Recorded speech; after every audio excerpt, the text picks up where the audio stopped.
From Tampa Bay's #1 news station, this is the Fox 13 4 o'clock news. All right, we're also wanting to put an end to this today. Those annoying robocalls. We're going to sit down with an attorney coming up to figure out what you can do to stop those calls. Yes, there are some things you can do, plus the one thing you should do if you answer a robocall. I want to know that. Hello, I'm calling from the Health Insurance Enrollment Hi, Center. this is Todd with I'm the calling Fulfillment because health Department. insurance companies. Yeah, how many of these do you get a day or a week? Annoying, unnecessary, and they don't seem to stop.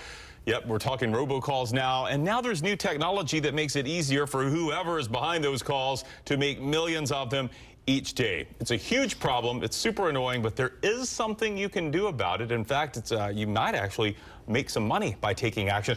This is attorney James Giardina joining us now. You said I could call you Jim. I'm going to call you Jim. Call me Jim. Thanks for being with us, Jim. Jim, we know that these calls are incessant, but they're not legal, right? No, they're not legal. They are incessant. I think there were 26 million calls just to 813 numbers in June 2018. Last month, 26 million calls to 813. And last year, I think it was like 30 billion across the U.S. And every year, there's more and more every year. If they're not legal, though, then why do we keep getting them? Well, the hard part is with new technology, it's hard to find them. Right? It's kind of like you have a little mouse that's moving fast and you need to put your finger on the tail. So a lot of these calls, they come from out of the country, or they come from a spoofed number or a voice over IP number where you could be located anywhere in the world and make the calls. The hard part is finding the bad guys. So what can we do about them if, and let's say it goes as far as you actually answer the call and you get scammed. What can we do? Well, there's a couple of things you could do. The first thing you could do, the first thing you want to do is try to stop them, right? Try to prevent them in the first place. And then second is,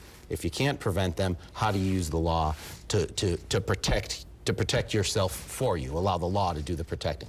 So to protect yourself, you know, the first thing you want to do is never give your number out. Don't give your number to anybody, because that simply makes a target on you, right? What do you mean, like, don't give your number to anybody? You mean don't put it on any type of form you're filling out online when you're buying something? Well, or? you know, certainly you want to give your number to your friends and your family and legit business people, but if you're filling out a form online to a survey, or why does Facebook need to have your phone number? I don't know. There's a lot of things that you do where people, maybe they don't need your number, but they obtain your number. Well, that's one way.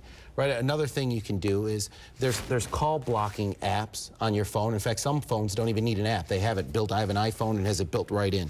Block this call. And some carriers will allow you to block the call too. If you call your carrier, tell them to stop. Those are some of the many ways you could protect yourself. Put a few things on the screen there that you could do.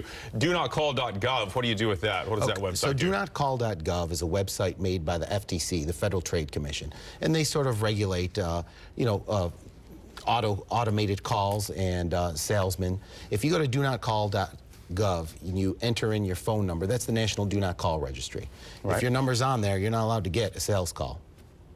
Okay, so we need to, what can we do though to, you've told me you've had clients who've come to you, you've actually found the people that are making the robocalls and you've gone after them legally. Chris, that is the fun part. Because if you need three things. You need an automated call to your cell phone without your permission. Okay. If you get those things,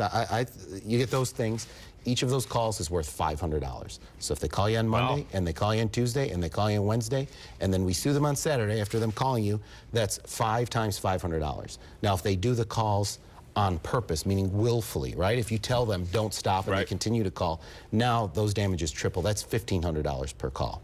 Okay. So, all right, now we're talking. He just had a sweet little old lady walk out of his office with a check for about 50 grand earlier. She got a lot of calls. Hate to cut it short. A lot of great information there. We're going to put some of this on fox13news.com. He's Jim Giardina, teaching us how to stop those annoying robocalls. Let's hope they stop soon. Hey, I hope so. Thanks, Jim.